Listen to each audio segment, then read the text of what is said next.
Hello and welcome to Promotion Points Video Snark. This video series isn't an audiobook, is designed as commentary. This series emphasizes reading and listening comprehension skills. If you thought that this was an audiobook, maybe stick around and learn something. I also want to know why it is that you thought that this was an audiobook, because no matter how many times that I say up front that this is a detailed book review, people still get upset that this isn't an audiobook. What made you click on this? My focus is on reading books, discussing what went wrong, and suggesting ways that they could be fixed. I'm continuing my read-through of Girl in Line by Zoe Sugg and or Siobhan Curham. If you haven't seen the earlier videos, you can find the links below. Chapter 17. Noah takes Penny to the elevators, but then doubles back to the kitchen and comes back with some cakes. He insists that they need to make sure that they won't give people food poisoning. Wink. As I write down, he asks her what the most exciting thing that ever happened to her was. She explains to him about this made-up family holiday called Magical Mystery Day, where the kids wouldn't go to school and they'd eat cake for all 3 meals. Then they'd blindly point to some random point on a map, and then they'd go have an adventure, which is honestly a lot easier in the UK. Your country is smaller than my state. He asks if they still do it, but she says no, that they outgrew it, which he finds hard to believe since that sounds amazing. At this point, they've reached the car park. As they get into his truck, he asks how old she is. She tells him that she's almost 16, but then winces since it makes her sound super lame. He says that he's 18, which, wow, thanks, I hate the age gap in this already. She's not even legal in her own country, too. He makes a joke that they're too old for Magical Mystery Day, but this is him clearly wanting to do that with her anyway. Him asking about how old she wasn't even so much gauging if she's DTF or whatever the kids are calling it these days. It's more to determine if the joke would land, which it kind of didn't, thanks to me being hung up over the predatory age gap here. And then they get into a tedious argument about driving on the wrong side of the road. Nobody thinks that the UK is right for doing it this way. At this point, they're simply doing it despite everybody else who keeps telling them how fucking dumb that they are for doing it like that in the first place. Just because most of the world does something, it doesn't make it right, I say, putting on my seatbelt. What about war and making kids take signs at school and cherry-flavored Coke? Wrong, wrong, wrong. She's comparing war to how much she hates cherry Coke? Sure. However, as they pull into traffic, he asks her what kind of a musical instrument that she'd be. Absolutely freaking junior high questions here. Quick question, was the author 12 years old when this was written? Because this feels like she was. As they keep driving, Penny starts to have panic attacks and PTSD flashbacks to the night of her car crash. It's mainly triggered by New York traffic and driving on the correct side of the road for the first time in her life. Why does this keep happening? Why can't I get over the accident? Probably because everybody in your life dismisses it and tells you get the hell over it without actually addressing the fact that yes, getting into a car crash is traumatic. Look, book. The bar is on the ground with her parents. If you want Noah to be better than them, have him address her car-related PTSD. On the ground.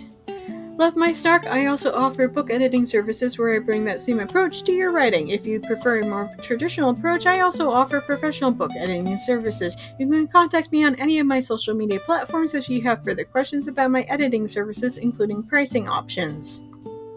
Chapter 18. Showing way more concern for Penny than literally anybody else in her life, Noah pulls over to make sure that she's okay. Although I do have to say, if she's having massive panic attacks like this every single time that she's in a car, I don't know how anybody else in it knows until now. Like, yes, it's jarring to be in what you consider to be wrong way traffic. It's also jarring to be in Manhattan traffic, but I don't think either of those two things are enough to trigger a panic attack like what she's having right now. There had to have been other major panic attacks before right now. Noah is obviously concerned about her, gives her a blanket and a candy bar and begs for her to stop saying I'm sorry. She explains about the accident she was in and about how she's been having panic attacks ever since. He offers to take the subway. After she says no, he says that he'll tell her ahead of time what he's going to be doing, and also reassures her that her panic will eventually fade with time. They restart their journey and Penny does calm down enough to actually appreciate the scenery. As they approach Brooklyn, he says that it's his home. She says that the colors remind her of autumn. He says that it's like her red hair and that was always his favorite season. Again, this is kind of edging back into that junior high conversation territory, but maybe I'll look the other way because of her earlier panic attack. They eventually find a place to park, which I think should be classified as an act of God at this point. Parking in Brooklyn? Sure, Jan.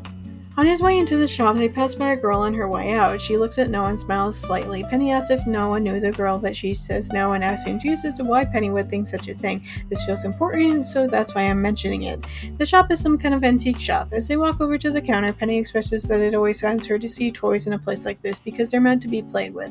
When they get up to the counter, they say that they're there for the tiara, which is for a wedding. The owner's like, "Aren't you a little young to be getting married?" Penny stammers out that it's not their wedding. Noah makes a joke about wanting to marry her and calls out that they've only known each other for 57 minutes. She jokes back that she's not ready for that kind of commitment.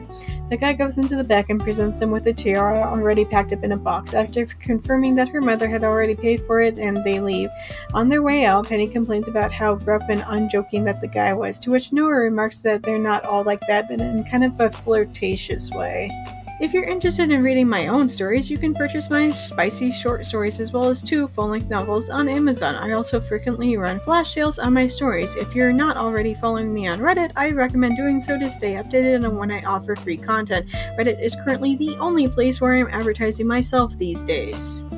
Chapter 19. As they exit the shop, Noah tells her that he knows of a place for them to eat at, plus it would fulfill their adventure of their magical mystery day.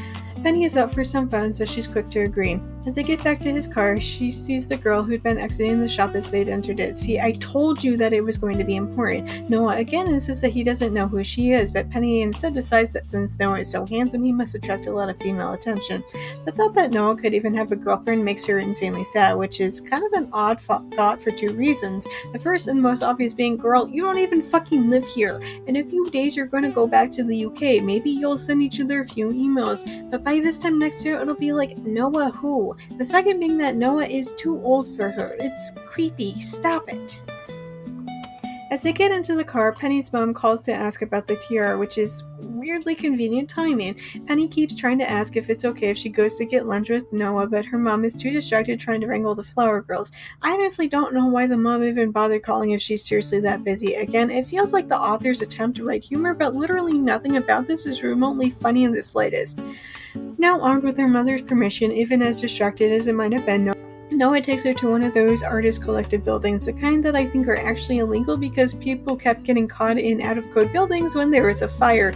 Penny is seriously starting to regret running off with a cute boy that she met an hour earlier because the place looks sketchy as hell. As they get out of the car, Penny shivers a little with the bitter wind. Noah wraps his scarf around her neck. Then I do look up, and for a split second we're staring into each other's eyes, and I click. I feel another part of me sliding into place with him.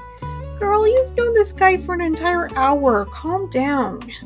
As they go inside, they're met at the door by an older woman coming out. She and Noah know one another, and he introduces her as Dorothy. She tells Noah that some of her art pieces were accepted at a gallery and congratulates him on an unknown accomplishment. Inside, Penny asks what the congratulations were for. He insists that it's because he was seen with the young woman and that they're always on his case about getting a girlfriend. Penny doesn't question this, but actually celebrates the idea that Noah doesn't have a girlfriend. But come on girl, how stupid could you possibly be? Patreon has recently introduced free memberships. By joining, you'll be able to enjoy the same content I post on Tumblr, now conveniently available on Patreon. Patreon supporters can enjoy even more book snarks starting at only $1 a month. Plus, Patreon now offers a 1-week free trial. Don't miss it! Big shout out to Phoebe for supporting me on Patreon already. If you want to hear your name in my video next week, either support me on Patreon or make a one-time donation. Chapter 20. Despite having promised Penny lunch, Noah instead takes her to a room that's been done with UV backlight paints. It's an underwater scene and the special paints really make everything pop. He asks her how it makes her feel since art is supposed to make you feel things. She says peaceful, like she's a mermaid. He agrees that she looks like one with her long red hair. Penny then tells the readers that she's always been self-conscious of her hair, finding it to be too red, which is weird because she lives within spitting distance of Scotland, like a ginger living in the UK. Groundbreaking. Noah then tells her that he got to paint one particular starfish, that his dad did everything else when Noah was 10, and that he didn't let Noah see it with the blackout on until he was finished so that Noah could have the same kind of gut punch reaction he showed Penny moments earlier. It turns out that the octopus's beak is a door handle, and beyond it is an absolute hole-in-the-wall Italian restaurant, and of course he's friends with the waiter there. He tells Penny that he knew that she'd like it because he likes it and they have a lot in common. He leaves to use the restroom, and when he comes back he asks her what's on her mind. She refuses to tell him, but in a joking way. Noah insists that he would tell her, so she jokingly hands over a penny, which I like to say, this book literally never mentioned them doing a money exchange at any point, so I imagine her handing over a British penny instead. I mean, the joke is still there, there, but come on. Noah says that he was glad that he drove his grandma to work that morning and then that he stuck around to play his guitar there. Thanks for watching. New Book Snark's videos go live every Monday with occasional extras during the week. Your support means so much, even if it's not financial. Watching my videos, subscribing, and liking and sharing them with friends all go a long way in helping my channel grow. If you've already caught up with all my videos, you can go to Facebook, WordPress, Tumblr, or free on Patreon for my main book Snarks, always free and updated every morning. Linktree for everything is posted below. See you next week, guys!